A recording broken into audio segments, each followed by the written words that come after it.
I spoke with the founder and CEO of DoubleLine Capital, Jeffrey Gundlach, on his investing priorities this year, the outlook for the Federal Reserve's path to an interest rate cut. Watch.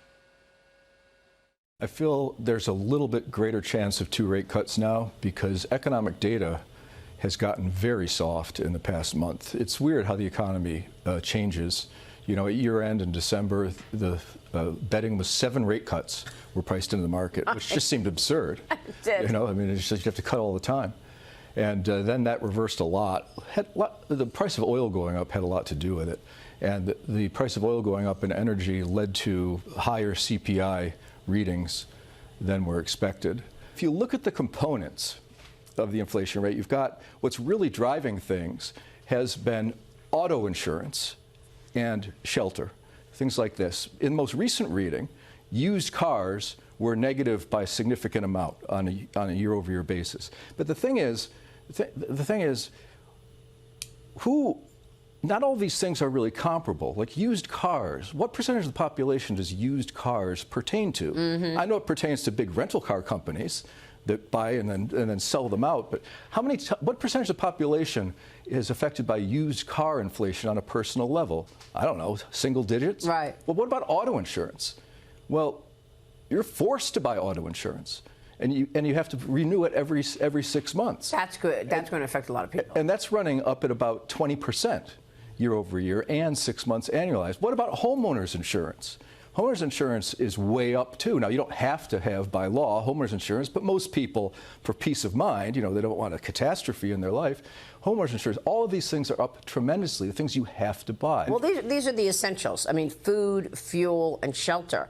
And I'm wondering why we haven't seen a bigger impact from the 11 rate hikes, because people keep saying, oh, the economy is fine, and yet then we see everyone using, you know, buy now, pay later. They're tapping into their credit cards. We've seen 3 straight months of hot inflation.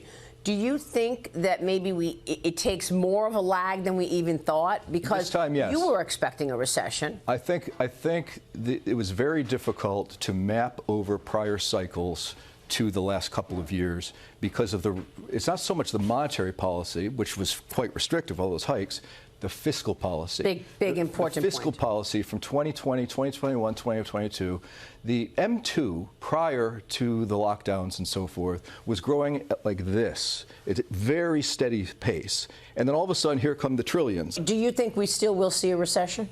Of course. Yeah. Of course. This year? Hard to say. This year or next year? Sure. I think the data that's come out is quite concerning over the past week. I mean, a month. A month ago, if you subdivide the economy into 6 or 7 major sectors, all of them were experiencing positive growth. All of a sudden, in those same numbers this year, more are negative than positive, and the positive ones are less positive. So, yes, I think that the lifestyle adjustment that was allowed by all of that money printing got people to a lifestyle that they decided that they weren't getting checks for the government, but they were willing to put it on a credit card. And those credit card bills are really starting to add up. No, I think we're spending $1 trillion every 10 days, or borrowing $1 trillion every 100 days. I mean, $1 trillion every 100 days. How is that possible? And why aren't markets focused on the debt and deficits? You talk about it. They're starting to get focused on them, and I think that higher for longer is going to lead to a recession, because what really higher for longer is about is you're not going to take out, you know, you're not going to take out Tesla necessarily. They might have other problems, but it's not going to be because of interest rates. What you take out is the people, small business, medium businesses that used to borrow at 4% on a 90-day revolver. Those have rolled over 11 times to higher rates.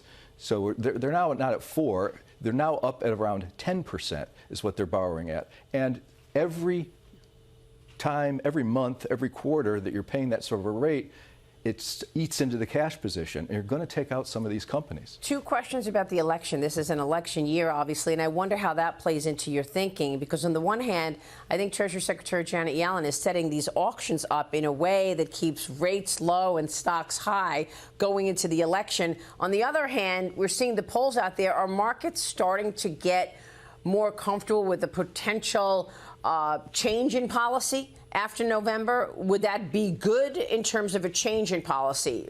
Less spending, perhaps change in China policy. You've got a lot of policy I want to talk to you about. I'm not sure that there's a record that would say that Trump coming back to the White House would reduce spending.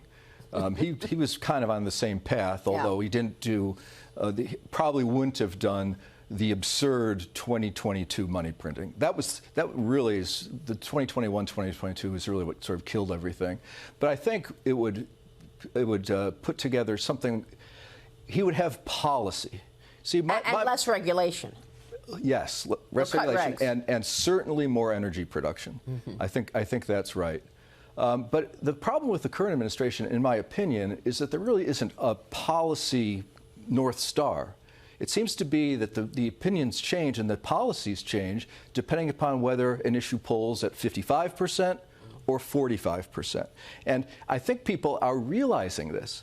This back and forth on the energy policy, the back and forth on the Mideast policy, the claim that the border is secure and now it's not secure, all these things, I think people don't like being gaslit. And I think the reason that the popularity, the favorability ratings of the current administration, the vice president and the president, are 40 or lower is because people don't like the fact that it's vacillating. It's not a policy, it's a vacillation based upon how well something's polling. And I know that all politicians do that, but this is pretty blatant. We keep seeing this as a result, and that's why the polls are moving the way they are, because we keep seeing everything's about the polls.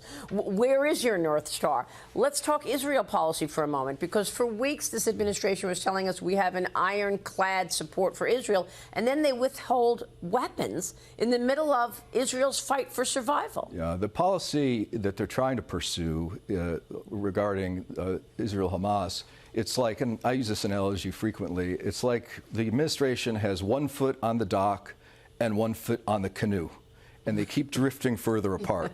And they keep parsing it and trying to thread the needle that's ever narrowing.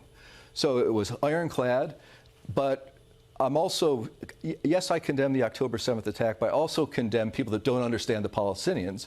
And then it goes into, yes, we want them to destroy Hamas, but don't go into Rafah. And that's where the terrorists Those two things are not consistent. They're mutually exclusive, actually. You can't have it both ways. So it's an attempt, again, to parse these fine points, and yet they're ultimately contradictory. When you have 1 foot on the dock and 1 foot in the canoe, you're going to get wet.